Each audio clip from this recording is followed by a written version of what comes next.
Donde hay que estar. Nosotros estamos hace un par de años, porque así me lo recomendaron, me decía TikTok, y desde que estamos en TikTok el programa pues ha pegado un subidón importante porque está toda la gente viendo TikTok, no solo los jóvenes, sino los que somos más mayores.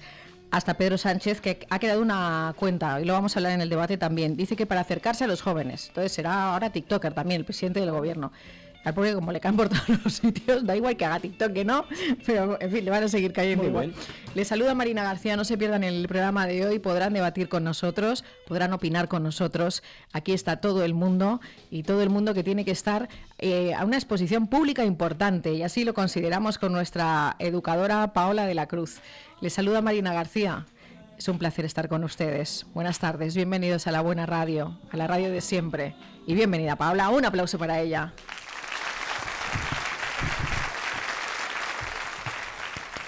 Buenas tardes. Bienvenida, aunque ya nos había saludado. Sí, bueno, yo es que debo aprender, soy nueva en esto. Prometo aprender, ¿eh? Oye, es el día, yo ya sé que tú no eres experta, ni eres psicóloga, pero bueno, a mí me preocupa la educación, algo tiene que ver, ¿no? Hoy es el Día Mundial de la Prevención del Suicidio. Y esos niños, esos adolescentes que llegan a sentirse tan mal y que no nos enteramos. El otro día leía un artículo también sobre educación y decía, nosotros nacemos felices, los que te han hecho infelices son tus padres. Qué duro, ¿no? Por ejemplo, o los de alrededor, cosas así. Vengo a decir que a veces hacemos cosas que pensamos que son buenas y no lo son, y es tan complicado. A ver, estamos hablando en cualquier caso de salud, ¿no? De educación, y es que es esa urgencia en la que tenemos que centrarnos, en que el entorno, efectivamente, como ya venimos hablando continuamente, influye directamente. Qué poder prevenir, qué poder observar, qué poder cambiar. Está claro que a día de hoy la vinculación de la educación a esa salud emocional, tanto de los niños y las niñas, los adolescentes, como de la piedra angular del sistema educativo, que también es ese docente, es indispensable para que todo eso se conjunte y podamos continuar trabajando en esa eliminación de ese acoso escolar, ¿no? Que estamos hablando del Día Internacional, no sé si suicidio. Del suicidio, pero es que todo tiene un previo. ¿Dónde está ese previo? ¿Dónde inicia esa ausencia, esa mirada, ese no formas parte, esa no vinculación, ese silencio que no necesariamente tiene que llevar una bofetada? Estamos hablando de que podemos hacer daño de forma invisible y quizá el más fuerte, quizá lo más duro que puedan tener nuestros niños y nuestras niñas. Y creo que es súper importante, si me permitís, que hablemos de datos, porque son fríamente aterradores. Según la UNESCO y Save the Children, 1 de cada 3 niños en Europa ha vivido algún tipo de acoso escolar. Por ejemplo, en España, según el último informe de Fundación ANAR y la Mutua madrileña, el 15,4% del alumnado ha sufrido bullying de forma continuada. Esto es aterrador. Pero además, estas cifras alarmantes aún más, porque forman parte del 6% de aquellos niños que viven acoso escolar, ¿vale? Y luego en las redes. Pero es que el 9,4% de los niños vive acoso en la escuela. ¿El 9,4%? 9,4%. O sea, estas cifras son abismales. Entonces, estamos hablando de que de alguna forma de acoso, no necesariamente de esa bofetada, que tenemos que cambiar esa forma de pertenencia, esos vínculos. Es indispensable que hablemos ya de forma clara de la importancia y el establecer a la educación emocional en la escuela. O sea, sí o sí. O sea, los docentes, estamos hablando de los docentes ahora, de cómo... Estamos hablando de que en el proyecto pedagógico de un centro debe estar la educación emocional como uno de los pilares primarios. ¿Y no está? En muchos de los casos no, porque si hablamos de la salud del docente, que también no va... Hay un alto grado de docentes que van agobiados, cansados. Esa salud del cuidador o del educador también tiene que ser valorada. Claro, porque se habla bastante, y no sé cómo funciona, de la detección de estos fenómenos dentro de un colegio, pero no sé si se habla bastante de atacar el problema de raíz, como tú dices, enfocando más en la educación emocional. Sí que hay muchos protocolos para detectar, para advertir, para cómo gestionarlo, pero no tanto para acabar con ese problema de base, ¿no? No, porque yo creo que tenemos que establecer en la cultura del respeto, la cultura, cada vez es necesario que hablemos de esa educación basada en lo que necesitan los niños y las niñas, que no es diferente a lo que necesitan los adultos. Volvemos a redundar, que es el respeto, ¿no? Entonces, si cambiamos las formas de educar, de acompañar, de criar, pues dejaremos de hablar de esto. Al fin y al cabo son esas rupturas en los vínculos que generan carencias. En mi vínculo de familia, en mi vínculo de pertenencia a mi entorno escolar, en mi vínculo familiar, voy a estar en un entorno hostil. ¿Qué me va a generar? Pues atacar, sacar mi rabia, mi furia, mi enfado, mi tristeza, pero hay otra parte importante que es la necesidad en que eduquemos en esas emociones, que las dejamos de lado, ¿no? Como que solo estar feliz, o nombrar la palabra triste es básico. Pero yo creo que tenemos que ahondar porque el problema del acoso va un poquito más atrás. Y ya lo dijimos en el anterior programa, no sé si lo recordáis, en los modelos de crianza que tenemos y luego en los modelos educativos. Si educamos con miedo, ¿qué vamos a recibir? En los educadores, los que están en los colegios, por ejemplo, es muy complicado. Todos los padres querrán elegir lo mejor, los mejores colegios, pero claro, hay muchas personas que interactúan con nuestros hijos. Y en un momento dado, a lo mejor un mal gesto, una actitud que no es la correcta, ¿no? Pues puede dañar a lo mejor la autoestima que tiene el niño, pero eso es difícil de detectar. Yo creo que trabajar en la frustración es indispensable porque todo en la cultura del es posible no existe. Entonces, cuando educamos en ese wonderful posible y tú puedes, no, todo no se puede, todo no es fácil. Entonces, normalmente llevar a esa crianza de placer o el confundir el no límites, el no negociable, lleva a que se desarrollen frustraciones. No poder estar en un contexto de forma grata, pues genera otros problemas un poco más complejos, como el que no estoy a gusto tanto como ese docente como esa niña o ese niño. ¿Me explico? Entonces, yo creo que hay que poder saber acompañar a todo en todo el entorno. Cuando hablamos de esas cifras tan espectaculares que estaba dando Paula al principio y las hemos escuchado muchas veces en muchos titulares y en muchos sitios, y que la sociedad en general se pregunta ¿qué podemos hacer para que eso cambie? Has mencionado, no solo hoy, sino más de una vez, el acoso, por ejemplo, mediante las redes sociales, que eso no estaba en mi época, por ejemplo, no existían, y entonces pues me acosaban en el patio. Pero el acoso en redes sociales. Hay muchos centros de educación que están tirando para atrás y que dicen que no.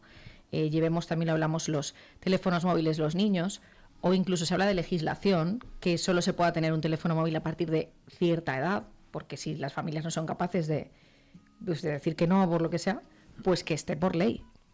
Yo creo que es indispensable retirar ¿Y crees que eso llegará? Yo creo que está llegando ya y que se está estableciendo en muchos centros. De hecho, muchas comunidades autónomas son pioneras en la retirada ya no del teléfono, sino de la tecnología de los niños y las niñas y los adolescentes. O sea, imaginad si el mundo adulto pone como, por ejemplo, esa facilidad a agredir, ese efecto rebaño sobre una opinión que ni siquiera sabes cuál es el contexto y todo se suma, esa facilidad del insulto. Si eso es el ejemplo adulto, que te pueden machacar en 0, ahora dices o tienes una opinión diferente a la que otro adulto opina y ya te pueden tirar la carrera por suelo.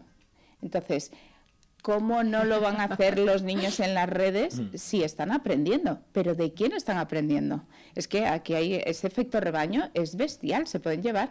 Tú no conoces la salud emocional de esa persona a la que estás machacando. Claro. No sabes en qué momento está. Yo viví un caso parecido y lo que siente la otra persona es bestial. O sea, el verte juzgado, el verte agredido, el verte machacado, el que no haya juicio de valor, el que la gente opine sin tener en cuenta los efectos de esa otra persona. ¿Tú qué sabes qué salud emocional tiene esa persona? Si está pasando por un momento emocional duro, si ha perdido a un familiar, si se acaba de divorciar, si tiene un hijo enfermo. O sea, es la empatía, que es otro de los principios indispensables para que los niños y las niñas entiendan que no se puede hacer daño gratuito a otro igual. Deberíamos ponerlo en práctica primero los adultos, pero es que las redes sociales son el reflejo de la mala educación y la mala gestión de los adultos. Es terrorífico, no sé, esperemos, bueno, yo la verdad es que tengo bastante espalda dura para los haters, porque no puedes reprimir tu opinión, siempre que la digas con respeto. Claro, una cosa es el que tú establezcas, no estoy de acuerdo, no me parece bien, pero ese machaque gratuito, ¿y qué van a hacer los niños? Al final es lo que ven, es con lo que conviven, es pura lógica. Y luego hay una cosa que es de bastante mala educación, digo, en los adultos, en este país por lo menos, tú que sales por el mundo y eres la voz muchas veces de la educación desde España en muchas otras partes del mundo. Y no sé qué verás, lo iremos descubriendo en estos capítulos, pero desde luego en España yo sí que veo que está la mala educación y que todos somos expertos en todo. Si, por ejemplo, nosotros publicamos un capítulo tuyo que eres experta en educación y tienes un currículum que tira para atrás, pues habrá que habrá que respetar un poco tu opinión. No salir una persona que le parece mal porque no es experta en educación. Mira, yo creo que voy a poner un ejemplo, no hay cosa más bonita que poner ejemplos primarios, ¿no? Para que la gente se dé cuenta que no estamos hablando de alguien lejano. Mi madre es una señora con una educación exquisita, ¿vale? Yo soy hija de hermana de médicos. Entonces, la gente cuando se hace mayor, pues se hace resabiada, claro. No cumple normas para lo que me queda. Entonces, mi madre va a una consulta con mi hermano, que es médico, entonces se planta delante del médico y le dice que ha hecho la dieta de la piña y mi madre es diabética, no puede comer piña. Y entonces le sale la analítica súper alta, pero intentando hacer un resumen rápido. Claro. Y mi hermano le dice, mamá, ¿pero qué has hecho? ¿Por qué comes piña? Y dice, yo vi una dieta y en la tele pone que se hace. Y el médico le dice, señora, usted es diabética. Y mi madre discutía con el médico y le decía a mi hermano, mamá, por favor, que este señor lleva 20 años estudiando. Y decía, pero es que en la tele pone que tú bajas de peso. Y el médico le decía, señora, pero es que usted no ha bajado ni 1 gramo, usted no puede comer piña. Si esa es esa ignorancia bonita, esa ignorancia ignorante, que todos tenemos una madre y un padre, que mi madre dice ridícula en lugar de ridículo, pero es esa educación que tienen, pero nunca faltará el respeto a alguien. Será la señora que pida permiso, que espere en la puerta, que agradezca, que tenga empatía, que lo que no tiene lo comparta. Pero es que no estamos hablando de eso, estamos hablando de una facilidad. Te voy a dar un aplauso a tu madre antes de que sigas hablando. Por favor, mamá.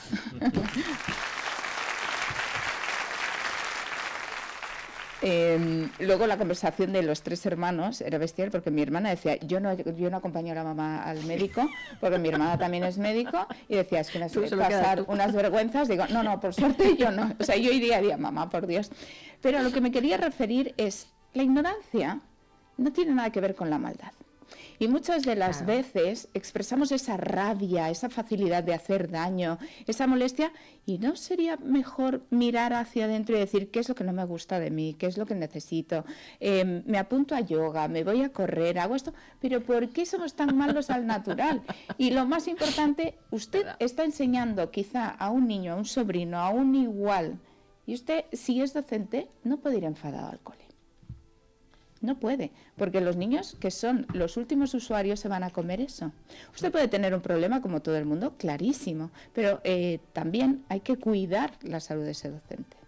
Entonces, si continuamos con esas cadenas larguísimas de mala salud que determinan posteriormente que afecten a otros niños, a otros jóvenes, pues ¿cómo no darle prioridad a esa salud mental, emocional y a ese respeto al que en la escuela hablar de salud mental, de salud emocional del docente, de los niños y las niñas, como pilar fundamental de ese proceso, es una urgencia. A día de hoy es una urgencia. Tenemos que hablar y tenemos que sacarlo a programas como estos o a la palestra. Protocolos ya hay, pero hace falta conciencia. Un día fui a una reunión, ya sabes que mi hija es muy pequeñita, o sea que fíjate, imagínate cuando tenga 10 años. Y fui a una reunión de papás y mamás y había una mamá al final de la reunión que me decía la profesora que les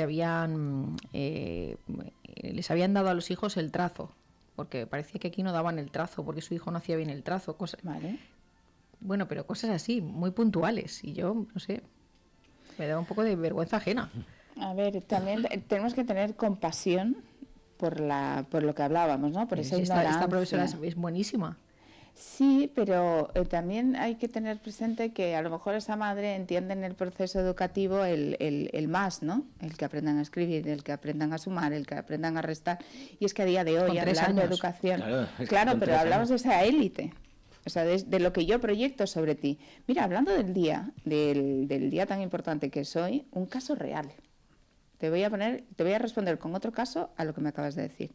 Ese nivel de exigencia, respetando esa privacidad. Y yo tengo un niño muy cercano, que es joven, que con una salud emocional, con una falta, con un dolor, con un no soy suficiente, con un me he esforzado, con una medicación, porque ha pasado por rechazo, porque es un tío que piensa diferente a los niños. Este chico me decía, estoy cansado. Claro. No quiero vivir más, yo necesito parar. Y le decía, mi amor, ¿qué significa parar? Claro. Me decía, Paola, tú me estás entendiendo, necesito parar. Necesito dejar de que la cabeza me dé vueltas, necesito dejar de que me abandonen, necesito dejar de sentir que no soy suficiente, necesito dejar ese nivel tan alto de exigencia sobre mi familia, sobre no haber elegido la carrera que uno de los familiares quería que cogiera. Y ese niño era lo que me explicaba, llevo años esforzándome con medicación que me quita la gana de vivir, que me quita la gana de levantarme de la cama, que vivo con ganas de no vivir y me he sacado el bachiller. Pero aún así, haciendo un proceso cognitivo superior, un esfuerzo monumental, yendo en contra de mi naturaleza, no ha valido. Entonces dejemos de proyectar lo que nosotros querríamos en nuestros hijos, porque simplemente tienen que ser puñeteramente libres y felices y lo que quieran, pero no lo que nosotros proyectemos sobre ellos. Es que eso es muy peligroso, ¿eh?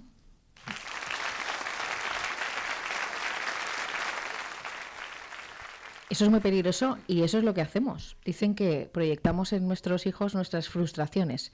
Por ejemplo, que aprenda a tocar el violín porque yo no pude y me gustaría que lo tocara, ¿no? Cosas así. Sí.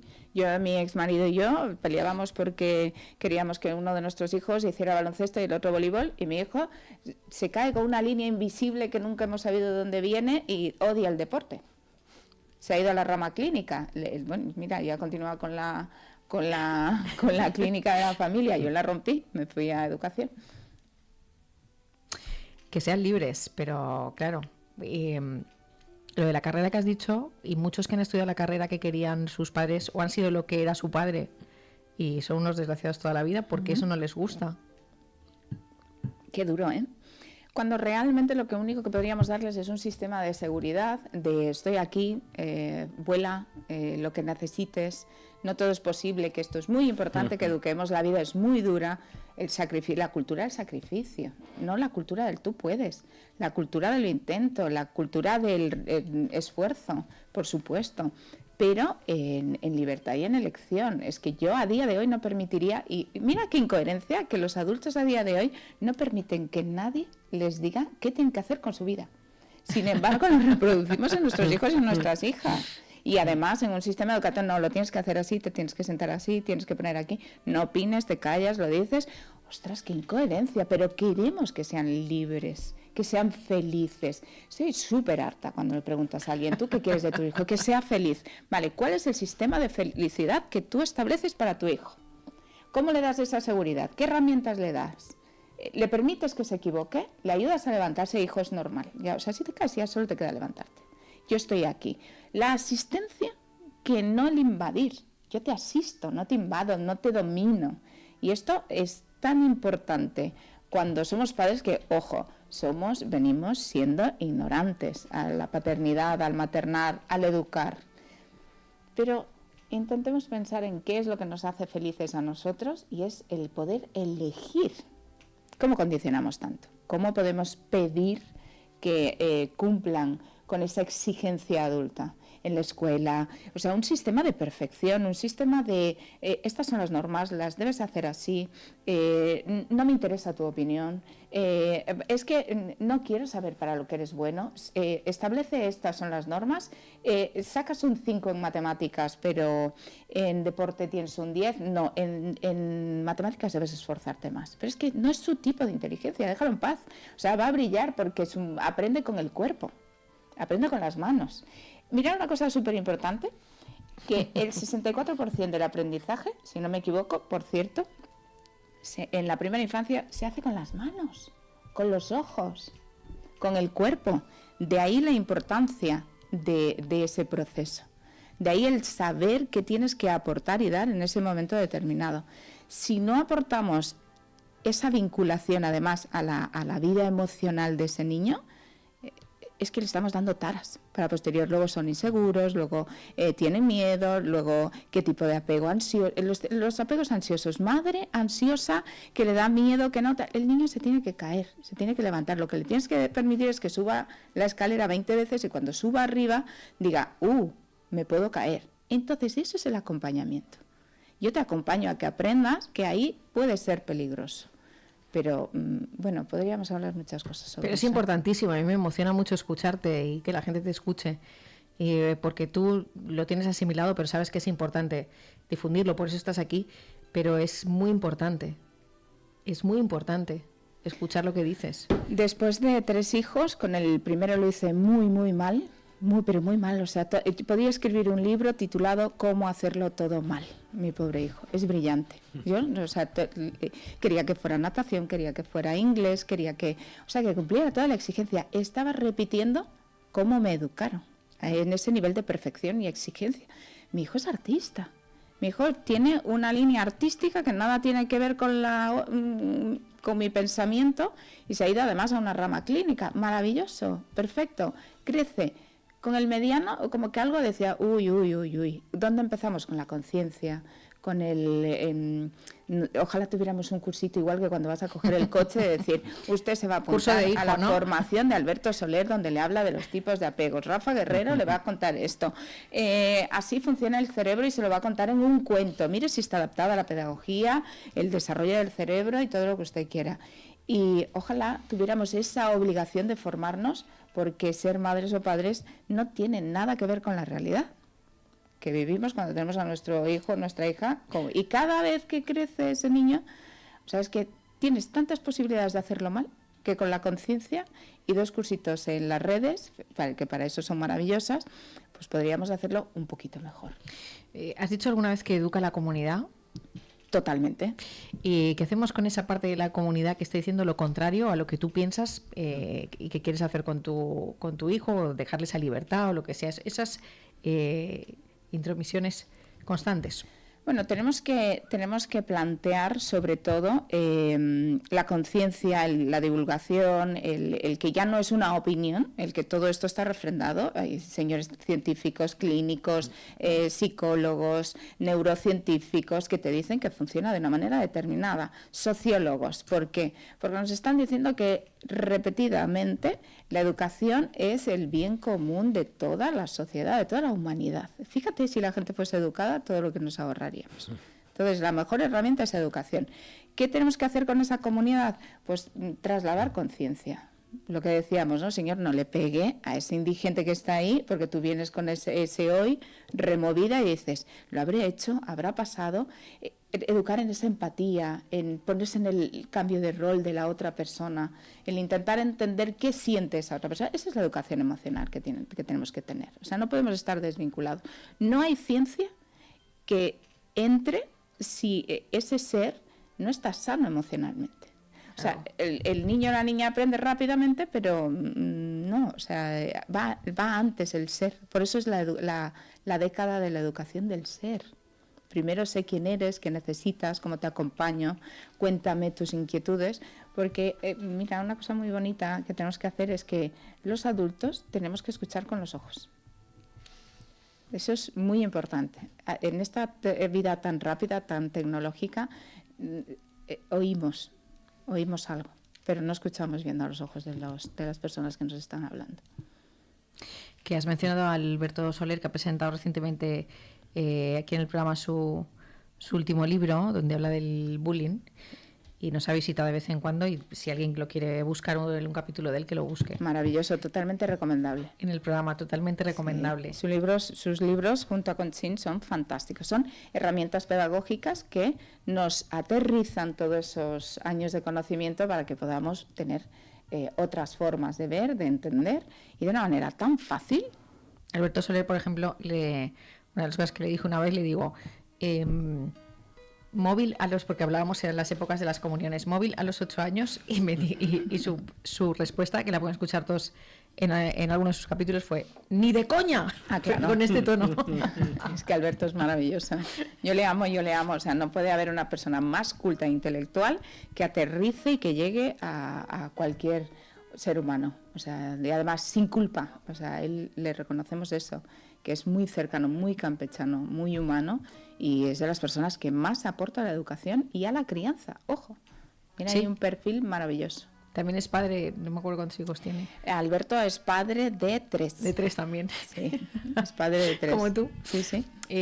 Nos llama nuestro oyente Felipe, nos dicen bienvenido. Adelante, Felipe. Gracias por llamar. Hola. Adelante. Hola, buenas tardes. Buenas tardes. Enhorabuena por esta entrevista tan importante y tan buena. Cada miércoles con usted a las 4. Estará Paola. Yo voy a poner el caso mío personal con mi hijo por el tema de inducir o obligar a un hijo a que haga una carrera.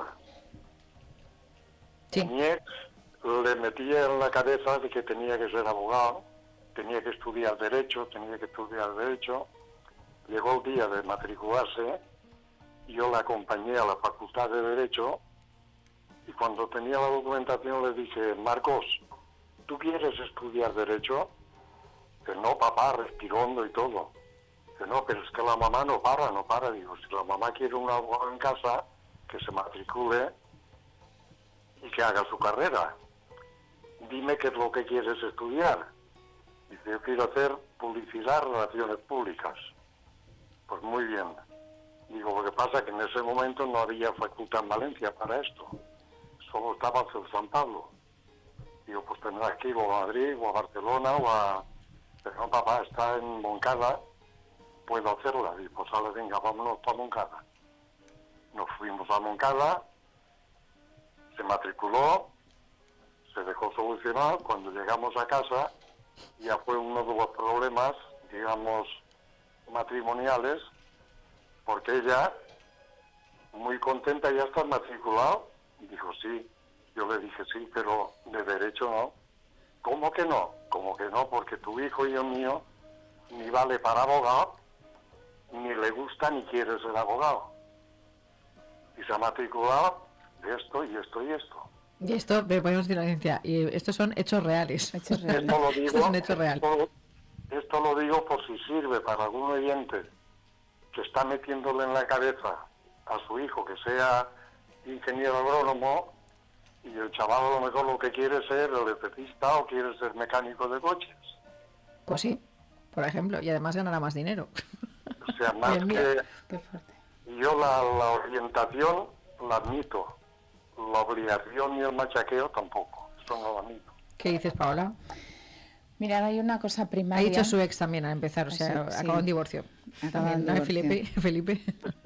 Bueno, gracias. Lo primero, Felipe, enhorabuena por ser valiente y por dar voz a tu hijo para que pueda ser quien él quería ser.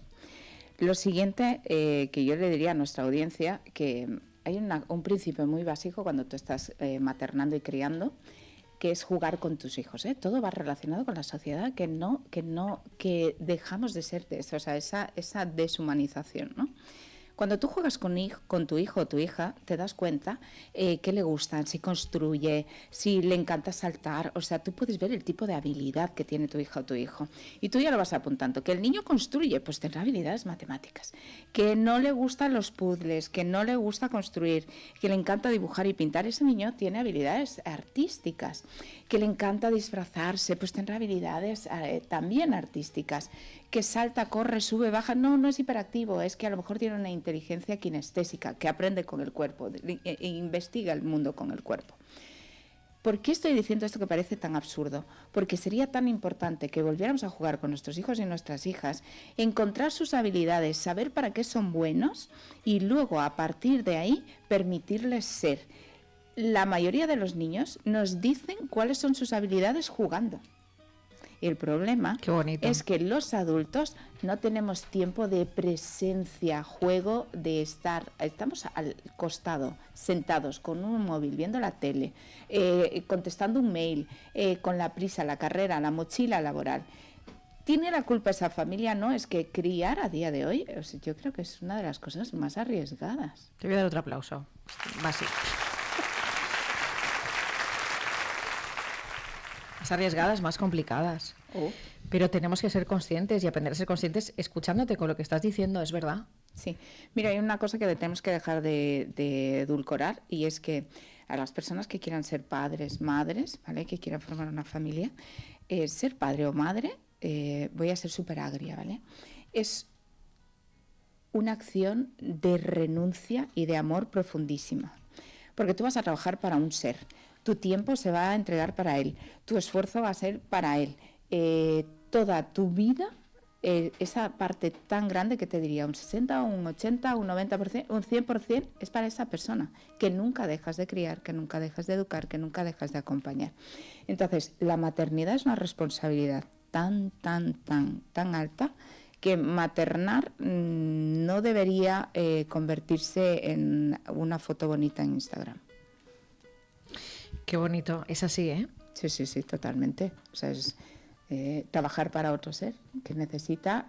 Tú trabajas para sostener tu vida y para el futuro de esa persona. Cuantísima gente hay que tiene hijos y dice, esto no me lo habían contado. Bueno, toda, ¿no? Eso no te lo cuentan. Totalmente. Hasta que no lo vives, no sabes lo que es.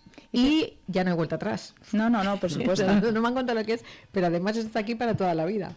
Y yo, mirar, mi obligación es hacer un cambio de rol con la sociedad para que cada día valoremos más a esos docentes que son padres y madres, que además intentan conciliar su vida con un sistema que es precario. La educación, de verdad, que sigue sumando, sigue cambiando por esa vinculación al esfuerzo, porque el docente está hecho de otra manera. Pero vosotros sabéis lo que tiene que pasar un docente para conciliar su vida laboral, para llegar y cuidar, educar, acompañar y todo el proceso que conlleva en la escuela a los hijos de los demás. O sea, por favor, cada vez pido más conciencia para esos docentes que hacen posible que nuestros hijos digan gracias, por favor, aprendan matemáticas, pero es que esas señoras y esos señores también dejan a sus hijos en otros lugares y a veces, esto es muy importante, renuncian a su paternidad y su maternidad para educar y acompañar a los hijos de los otros. Por favor, muchísimo respeto a la educación y a quienes la hacen posible. ¿Cómo se hace con el tiempo? Con el tiempo que es tan importante que estás diciendo que tenemos que dedicar a nuestros hijos, jugar con ellos, saber quiénes son. ¿Cómo se hace con el tiempo? Cuando alguien dice, es que yo necesito el tiempo para trabajar.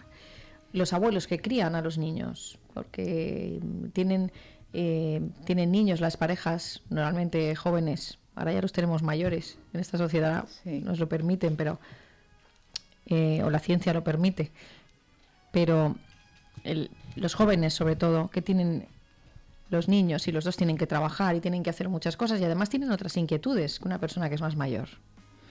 Mira, yo creo que el ser humano está preparado en una edad, que has dicho una cosa que me ha impactado, es la ciencia lo permite, ¿no?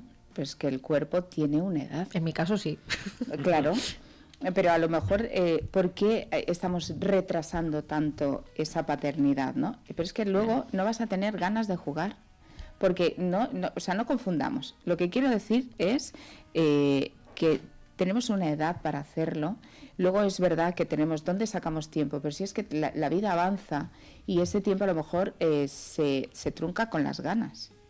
O sea, ¿quién tiene ganas de jugar con sus hijos con una cartera tan alta laboral, con lo que se lleva a casa, con los problemas, con lo caro que es la vida, bueno, si me ayudan mis padres a criar a mis hijos, pues mejor.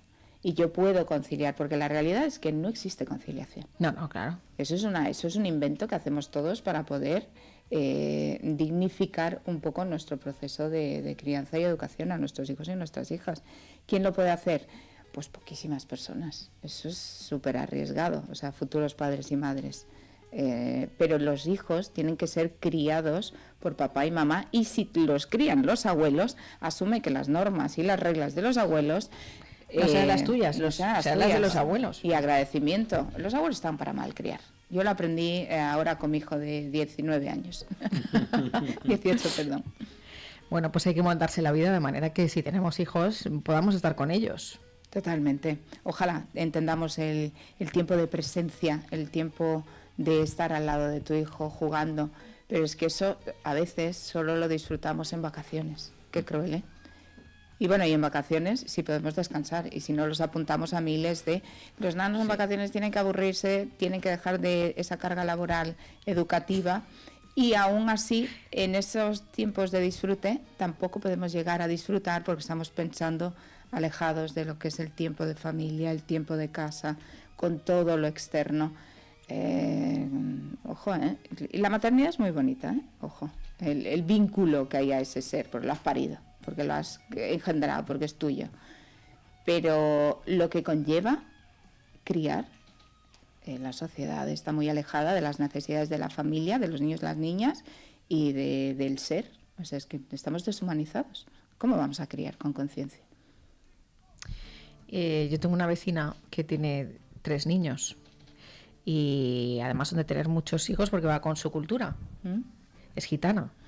Y entonces tiene niños desde muy jovencita y tiene muchos, los lleva, vamos, fenomenal, para aquí y para allá. Y una vez me dice, pues yo, cuando voy al supermercado, digo, ¿y cuándo les da una rabieta de repente en el supermercado, quieren o en un sitio público, esos niños que se tiran al suelo, qué tal, qué cual? Dice, y a mí la gente me mira mal porque siempre voy con los 3 niños y hacen cosas de esas, y entonces yo le miro al adulto y digo, así como habla ella, dice, y le digo, que son niños. Muy bien. Que son niños. ¡Hala! Carretera y no se me olvida más, ¿no? Dice que ella, me refiero a la gente que no entiende, o que tú estás en un sitio, o que no entiende que, pues bueno, que los niños son niños. Claro. Como ella dice, lo dice así, pero tiene razón, ¿no? Claro. Mira, esa parte de los niños son niños que se tiran al suelo es falta de información, ¿no? Es ciencia. El ser humano imperfecto se tira al suelo o en el supermercado. Hasta los 4 o 5 años. Depende, porque tiene un sistema de frustración que tiene que aprender a regular, porque está aprendiendo, ¿cómo se llama? Eso que le enfada, esa necesidad del ya y el ahora, y todo lo que conlleva ese trabajo emocional. Pero claro, queremos que sean perfectos, que nos hagan pasar vergüenza, que cumplan la norma y que sean los niños perfectos. No, es que está aprendiendo, está evolucionando y está ordenando esa base fundamental que es la educación emocional. ¿Cómo no voy a tirarme al suelo si quiero eso y me dices que no? Mi sistema de frustración es altísimo, es que lo quiero ya y ahora, y ese niño es imperfecto e impulsivo. Ciencia. Eso es los 3 primeros años. Y hay quien hasta los 4 o 5, pues porque su sistema de recompensa pues estará manipulado, estará frustrado, estará enfadado, pero es que hay que permitir que los niños se enfaden, que se tiren al suelo. Luego tú ya estás para regular, acompañar. El no negociable, no, mi amor, eso no te lo puedo dar. Necesitas que te dé la mano, te levanta, pues al que pase le dice, señor, es un niño, está aprendiendo. ¿Sabes? O sea, reedúcate, léete un libro, una píldora en YouTube. Sí, ¿no? O esas personas que no tienen niños. Por ejemplo, en un restaurante. Este verano estábamos en un restaurante que además es muy turístico, pero está muy bien en Asturias. Nos fuimos al Fresquito este agosto y había una pareja detrás de nosotros que llevaba un niño pequeñito también, más pequeñita que mi hija. No sé si tendría 2 años o menos, no sé. Y claro, lloraba y gritaba y tenía... Y personas que les miraban mal que les miran mal a la mesa donde estaban, sí. La importancia de no enjuiciar jamás, si no tenéis hijos o hijas, decir esto cuando yo sea madre o padre, a mí no me va a pasar. Con la boca pequeña, ¿eh? Con la boca pequeña, porque te vas a comer 100 veces más eso que estás viendo. Y sobre todo porque no tenemos cultura de infancia.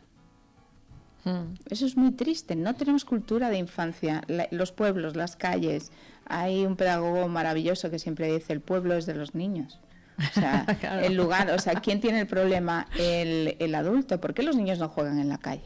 Porque yo a mis hijos no los dejo jugar en la calle. ¡Qué miedo! ¡Qué miedo! ¿Hay de taraos sueltos? ¿Por qué voy a dejar a mis hijos cuidar en la calle? ¿Quién ha degenerado esa parte necesaria para los niños y las niñas? La sociedad. ¿Qué estamos queriendo? Que además estén callados, quietos, cumpliendo una norma que no les corresponde. El niño quiere saltar, subir, bajar, correr. A lo mejor deberán irse a unos lugares que a mí no tengo opinión concreta, que ponen solo adultos, solo para adultos. Pero la sociedad tiene que estar preparada para educar y acompañar a la infancia. Paola de la Cruz, muchísimas gracias. Estaríamos todo el rato hablando contigo. A vosotros. Hasta las 7 de la tarde. Y te volvemos a ver. Bueno, te vemos durante toda la semana y todo el rato, porque estás en todas nuestras redes sociales y en todos los sitios. Un placer, un placer. Gracias y hasta el miércoles que viene.